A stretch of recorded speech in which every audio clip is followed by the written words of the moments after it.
subject of today's meeting is user management with smart reporting, and the focus here is with server automation. I'm not going to get into too much detail on Yellowfin specific items. The focus of this is to disseminate some more information about some of the particulars that we see with user management and interfacing into smart reporting. So hopefully that meets everybody's expectations. We'll get started. So the agenda today is based around the smart reporting and how users are enrolled, and then some options on how to manage those users, and some troubleshooting tips on what to do when you encounter any issues. We also will go over an access option that has come up in a couple of conversations, so I thought it would be good. This is more of a Yellowfin specific thing, but it does affect the operation in smart reporting. Hopefully that's in line with everybody's agenda or what their expectations are. Again, as Seth said, at the end of the seminar, we'll have a Q&A session. So the products that are involved here for server automation smart reporting are actually two products. And under the hood, when we were using BDSSA, we actually had the same relationships here.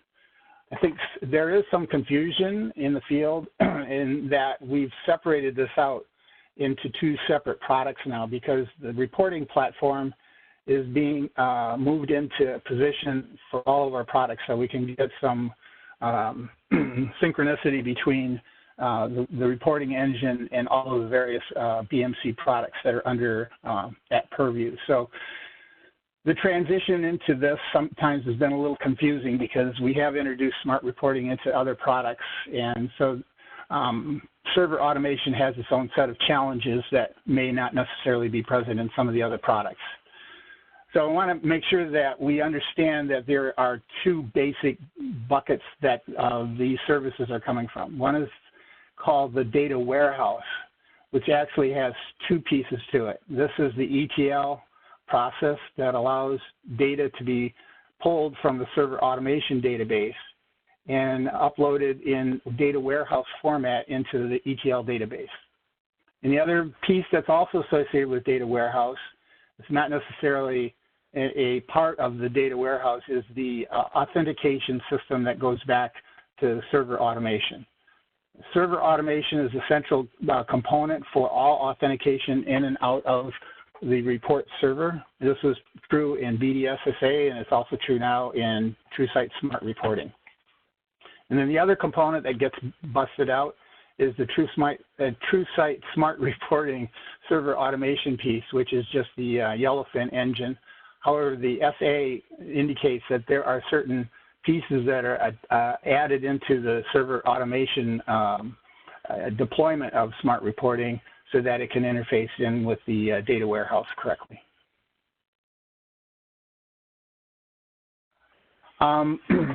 Briefly going over the architecture, I think it's good to just review this so that some of the discussion later on here makes sense. Here we're showing that there are really three separate databases, more databases associated with the data warehouse and ETL. But for schematic and discussion processes, it's good to think of it as three entities. That is the server automation piece on the left, which is the interface into all the servers and the targets, collecting online information and activities as they're going in your environment. Then we have a ETL-based data warehouse, and items that get into the data warehouse are pulled across via a DB link through all of the various ETL processes that are going on. There's two other databases that are associated with that. They're not represented here, but they're only associated with the ETL process. And then on the right, we have the actual smart reporting engine, and it has its own database, a portal database. That's what it was called in BDSSA, and so I've been sort of using that portal name just to indicate that it's associated only with smart reporting. How are these users added? We'll refer back to this slide as we go through the demo, but basically there's a role association in Yellowfin, and there's a different, distinctly separate role association in BladeLogic or Server Automation. The role, as it comes over into Yellowfin reporting, constitutes the access that the user will have. So you might see this in various logs. It's listed as a user and the role and the site. We need the role and the site to ensure that all of the data aligns correctly to the user. That is, whatever access that user has in Server Automation, that access is present in the Smart Reporting engine. And we do it based on that. Global Report Admin role also has an effect, the same effect as it did in BDSSA as it does here, which is that it has access to all data. It bypasses the role or the access roles, just like it did in BDSSA.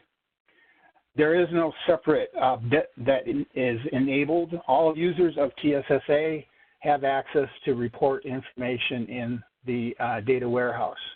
There is an attribute, a system ACL, that is applied and used for the other Yellowfin instance, which is associated with live reporting, but you do not have to use report.writer for access into Smart Reporting and using the data warehouse. When the user is actually enabled over into Smart Reporting, it has to go through an ETL process. So simply adding the user into Yellowfin, or I'm sorry, simply adding the user into BladeLogic does not constitute access into the Yellowfin reporting engine, the Smart Reporting engine. That needs to have an ETL transfer happen so that the user and role information and site information gets transferred over into the data warehouse. At the time that it's associated into the data warehouse, it still is not visible yet in the administration areas of Yellowfin. And that all happens when a user logs in. Every time that a user logs in, there's a process that goes on, which we'll go into just a little bit, just so you can understand beneath the covers what we need to look for. But every time that somebody logs in, it rechecks the ETL information or the data warehouse information about that user and role, and then aligns that information, if necessary, inside of Yellowfin. And what that means is if, sorry, go ahead. Peter, we just got a quick question from Gerard. Does the normal full ETL do that, or is there a special ETL that's required? The normal full ETL has the RBAC items in there. If you look at the scenarios, it's the scenario that was taking over RBAC information. So that'll happen during that scenario. And likewise, you know, just like the standard ETL, you can segment that out so that you don't have to run the full ETL. If you just do the ETL, you have to obviously do the foundation, but if you just do the RBAC ETL scenario, that will get that information over. Just as another point too, since a user can be associated with various roles, once you log in as a role, that role information is checked also. So if roles are changing around, you'll see that reflected in the logs also, and the way that the manager is updated. But again, it's important to note that just making a change in TSSA does not automatically propagate itself over to the reporting and Smart Reporting system. Likewise, if you totally remove a user, then that user account is removed in TSSA. I'm sorry, in TSSR.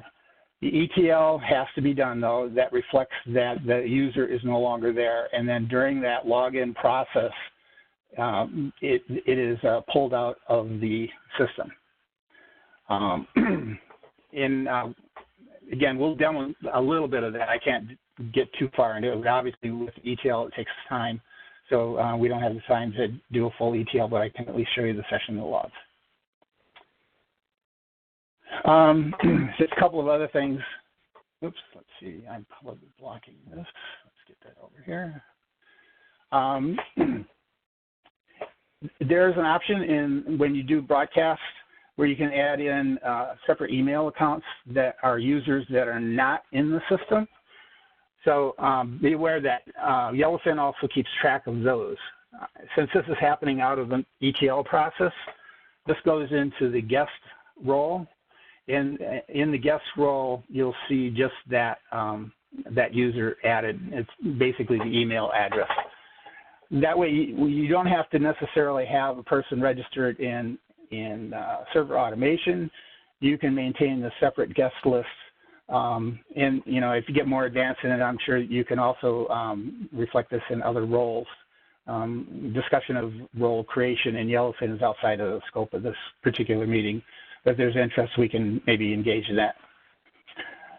So the idea in the slide, though, I wanted to get across is that user management from TSSA is automatic, but if you put email items in for distribution lists, you'll have to maintain those with Yellowfin utilities. Let's see, where am I here?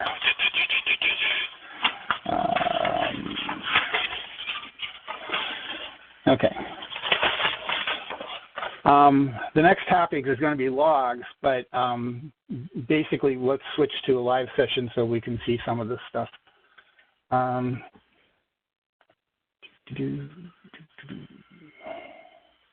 have to switch screens. Sorry, hold on. I think it's screen 3.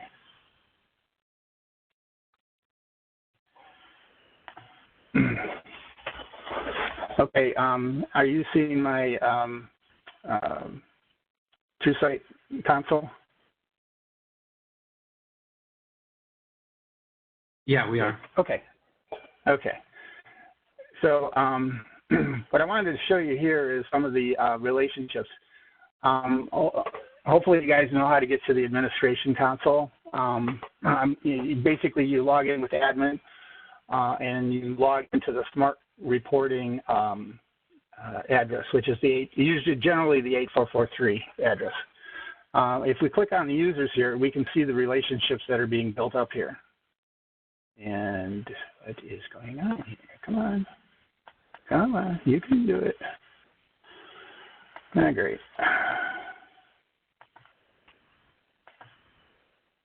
I prepped all this stuff, and now it's not working for me. All right.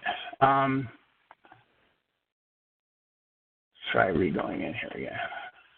Ah, figures. All right. A moment.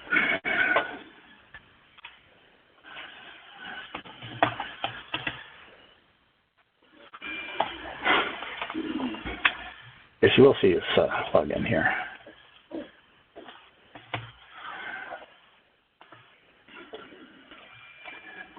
Okay, we want to get over to the administration console. I'm sorry, go ahead. I said that it always times out for the demos. Yeah, it seems like it. All right, so let's go to the admin console. And in the admin console, we can see that relationship. I am currently signed in as admins, but I have a couple of these other ones here that are, various roles in there. And prior to this, I had an account in here which was Unix admins, which you see here. Windows admins were just added in. So let's take a look at some of the logs around some of these additions and deletions.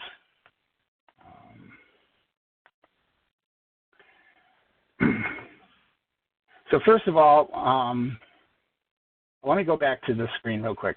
I'll prep this before we go this deep.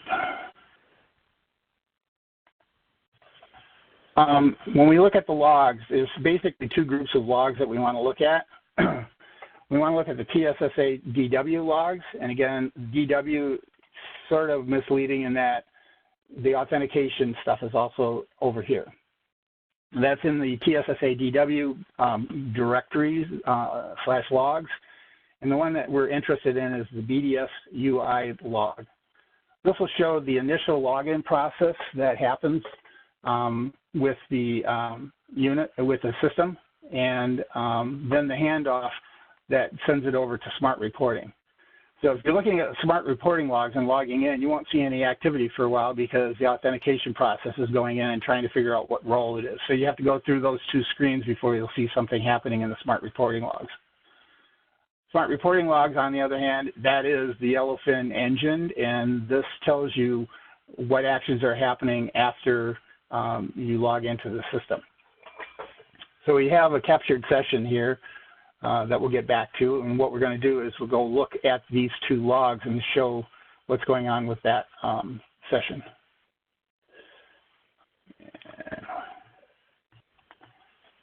Okay.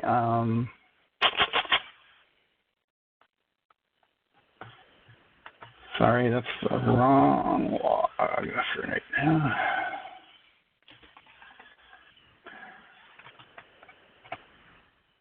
Oops. Sorry.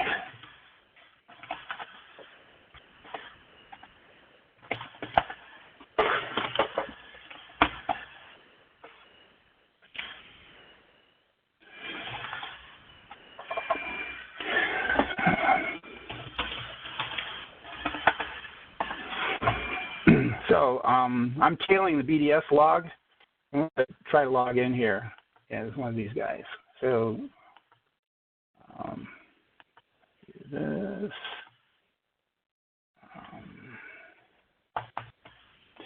And I had set up a secondary site. I know a lot of folks don't use the secondary site, but just to get across the idea that the site is also an important part of this RBAC transfer over. Okay, and we see that what's happened here is we're looking at the ETL databases. So here we have, this is the BSA database port. As we saw, there was a link, a DB link from the data warehouse back to BSA. There's a master database, that's the ETL database, and the work database. All right, so those parts are being referenced right now for this login. And evidently I must have screwed something up. Hold on.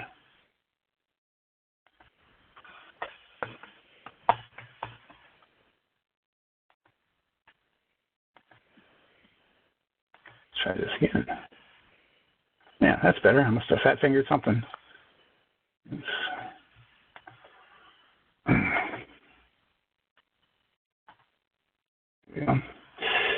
So we had a successful authentication here, and we should see that.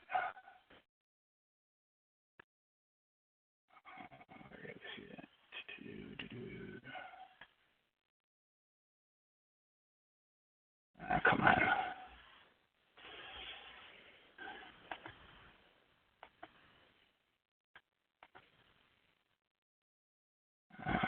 Let's go in as Windows admins. And where's my tail here? Great.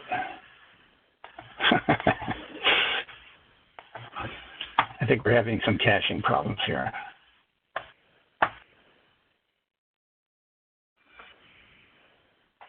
Let's try this one more time.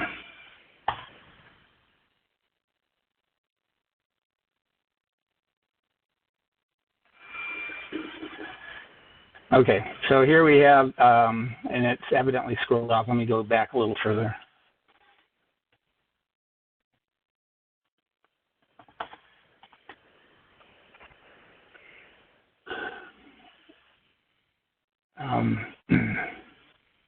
User or password is valid. User is admin. Oh, that's my other one. Oh, great. Let's see here. All right, let me restart this again. We'll minimize these windows so we don't have all this traffic going on here. Let's pull this off.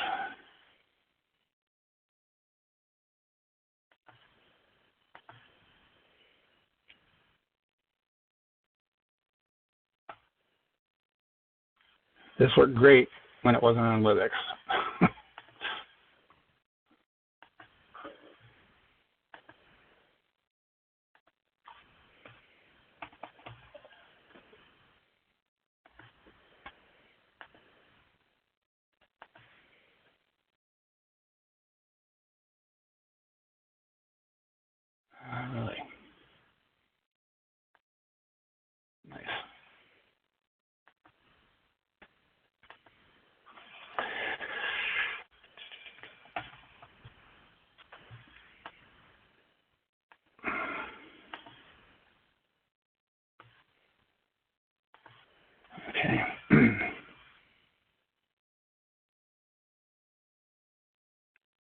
Peter, why don't you take a second and just reframe where we're at in the conversation since we've been having some login challenges.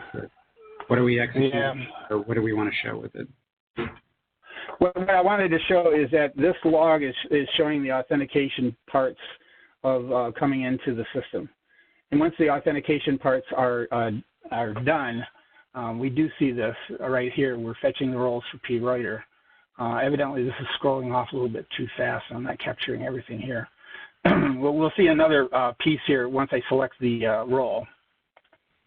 And we'll log on with this guy. And see, this is where something's not working in my setup. There we go. So now we have a session into Yellowfin, and we would see activity now switch over to the Smart Reporting logs. Let me do that real quick.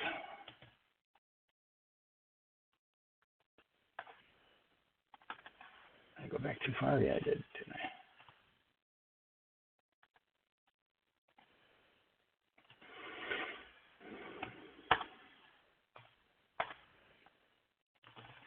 And in here, obviously, we have a ton of logs, but the main one that we want to look at is Smart Reporting.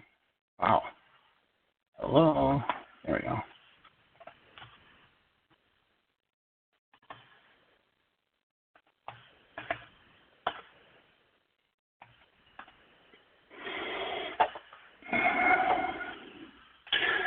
So we see the tail end of this is that the login was authorized. Let me go back a little bit further.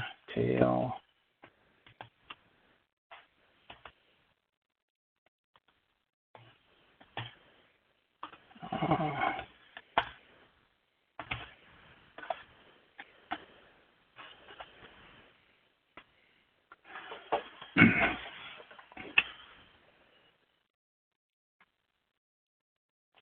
So you see up here, here is the get user call, and there's our user with the site ID and the role ID.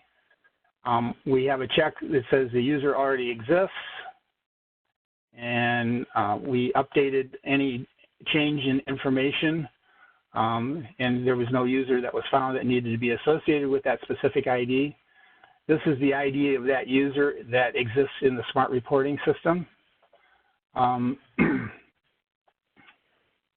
And let's see, you login user successful, and then authentication of cross-launch user successful. And right about this time, that's when you would see this thing switching over to this screen. Let's see here.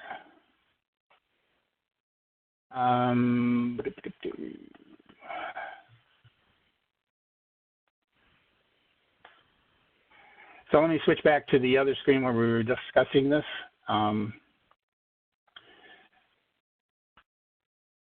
Any activity that happens, whether you're going into or out of the system with a user or a role, will be reflected in this log. And if we're calling in any tickets that need to be troubleshot with the support folks, minimally these two logs would need to come in with the issue. And let me see if I can switch back over here real quick.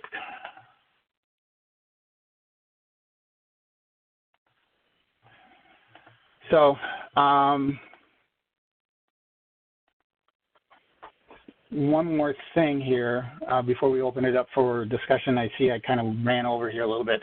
There is another selection in the Publish tab. When you're creating a report or doing anything with a report, editing it, in the Publish tab, there is a option there to restrict access to the report. We had that also in Cognos. It was a little bit more convoluted, in my opinion, than it is in Yellowfin. But I wanted to show you this one real quick before we turn it over to any questions. Apologize for running over here. Let's take a look at that real quick.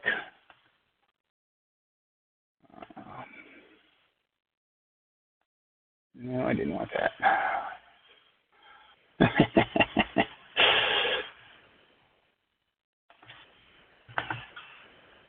All right, so if we were to generate a report and we only wanted to use it for, just me or maybe some select people, I can create something over here, and then when I go over to publish it, is by default a report access setting here that says public by default. If you click on private, then you can basically select the users that you want to have access to this report. So this would come up in a couple of conversations. At least I get this on the in this session. There are a lot of other options with Yellowfin for managing user access.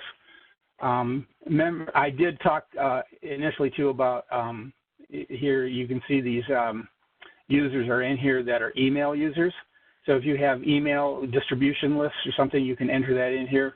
Use an email distribution list that is generated in the group, and it doesn't have to be a Yellowfin or a registered BladeLogic user. Obviously, when you generate the report, though, you want to make sure that the data that you're generating ad hoc, or either ad hoc or by schedule, is data that this email user has access to or has a need to access. But again, that's up to the person generating the report and putting those access filters in. That's all I have for the presentation. Open it up for discussion, I guess.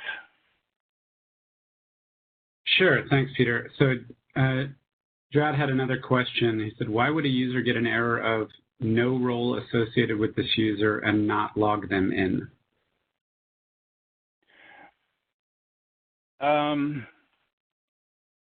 I would think basically it's not there in the ETL. I mean, you'd have to take a look in the ETL settings.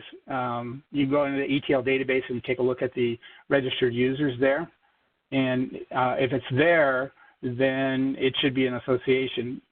So either the ETL hasn't run and the update has not arrived yet from TSSA, or there really is no role association with whatever they entered.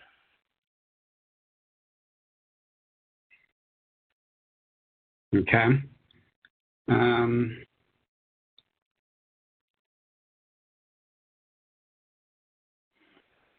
And I guess also if there's other questions, that's fine. Let's get them. But I'd also be interested in any other topics around this. We're slowly getting this out into the field, not nearly as fast as we want to, and there's certain adoption problems because it is a completely different interface and reporting engine. But we'd really like to hear what your challenges are with this and how we can assist. Okay. Well, let me follow up first on that last question, and we've got another one. Gerard says that he has the user that's getting that error, and their role has every permission that he can find for it. I don't know if there's something is that more of like a troubleshooting thing where you need more information, or is there something common with that? Yeah, again, like we just outlined here, minimally we need to review the BDS logs and the smart reporting logs, see where it's breaking down. Yeah, I mean, is this person successfully logging in? But when he gets to the role selection, that's when he gets kicked out of the system. And yeah, we probably need to have a separate session just to debug that, because if they're in correctly in server automation and the ETL is successful, then I don't see why normal operation would say that they should be in the system. Okay. I think we'll follow up a little more with Gerard in a second. I want to get to a couple other questions before we do that. Magnus asks, can reports be exported automatically to the file system on a scheduled basis so it can be picked up by an NSH script? And he said, report results in CSV format. We've had that request from a number of people because that was a standard option that allowed for different types of bursting of reports out into the environment. Yellowfin at this time does not have that feature. We are working on a separate utility that we're going to be launching, hopefully with a 20.2 release, which will allow us to take and move files using. We'll be using web APIs. But that process, that fleshing out process, is in progress. definitely on the roadmap to have that as another option available. We're working with Yellowfin to get that implemented. But at this point in time, with this particular release, the only options we do have, unfortunately, are FTP and email. If you want to reach out to me, I would be glad to make sure you're a part of whatever we're doing for Q&A of that process. We want to get some feedback to make sure that we address the utility properly for the transition period, and then get the appropriate. I think we have a good collection right now of what we need to put into the console to make this happen, similar to what we're doing in BDSA. But unfortunately, at this particular moment, we don't have all of that fully vetted out. So wait, the Magnus wants a clarification on that, Peter, that the FTP upload works for scheduled reports as well, not just... Yes. Yeah, it's in Yellowfin parlance, you need to go into the broadcast, and the broadcast allows you to schedule on a daily, weekly, monthly, whatever time period you want, hourly basis. Okay, maybe that'll be a workaround for Magnus until we get the other utility in place. Before I return to Gerard, let me just make sure there aren't any other questions. Okay, so Gerard added a little more color. Maybe this is something that will give you a clue, Peter, before we push this off to looking at logs. He said that the only users that he can get to log in are BLA admins, have the BLA admin role. And otherwise, the other users can't log in. Is this Gerard from Zion? Yes. Yeah, we're working on his issue. I'm fully aware of that one, and we've been in communication. Yeah, he's got a bug, so we're working on that. We're going to try to get that resolved shortly. Gotcha. Okay. So, Gerard, you were just for general. I'm sorry. Go ahead. No. I was going to make a joke. Go ahead. Basically, the authentication is working at Gerard's facility, but the cross-launching into the Smart Reporting engine is not working, and we're pulling a thread on that one. So, again, specifically to him, when he sent those BDS and Smart Reporting logs in, we were able to dig further into that specific issue. But, it should allow any of the authentication methods that are currently available in BladeLogic, which is also including PKI, the RSA token, and the same permissions, the same access that they have in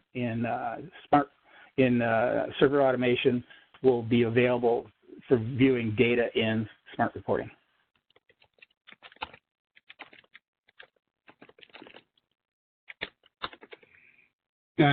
Okay, great. I'm looking to see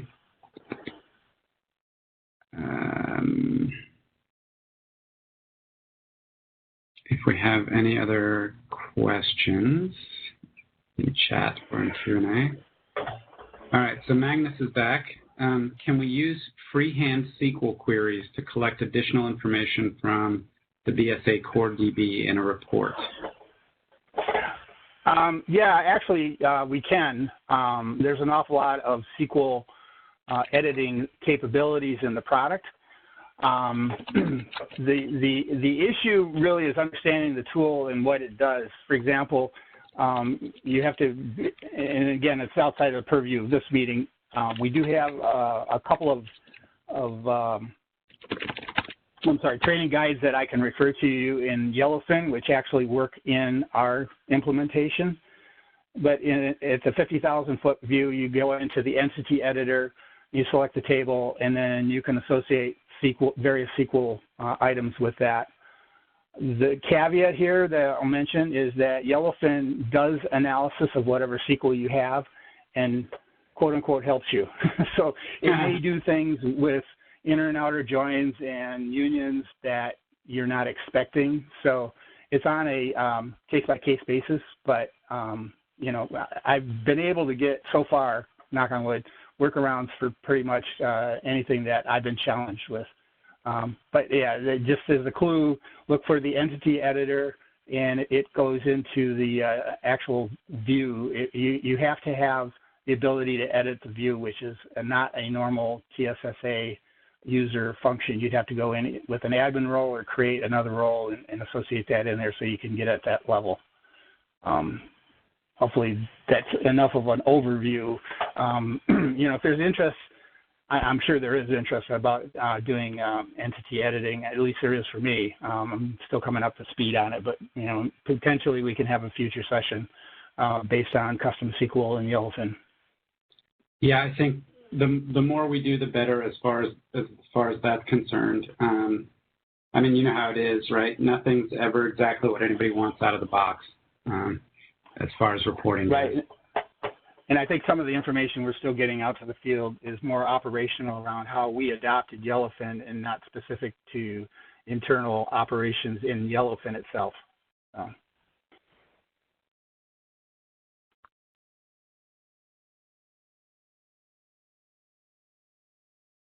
All right. Not seeing any other questions. Let's see. Okay, well, I think that's it. So, folks, thanks everybody for your patience. We got a late start because we always have technical issues trying to sort those out. Peter, thank you for the presentation, the information. Can you do me a favor and just send me over the links that you were talking about to the Yellowfin documentation, and I will include them with the recording when I Sure. And then if you have other issues, please just raise them in the communities, BMC communities on the recording page or the event page, and that way we'll all get tagged and we'll be able to follow up with you. All right. With that, thanks, Peter. Thanks, everybody, for attending, and we will see you soon. Thanks, everyone. All right. Bye-bye. Bye.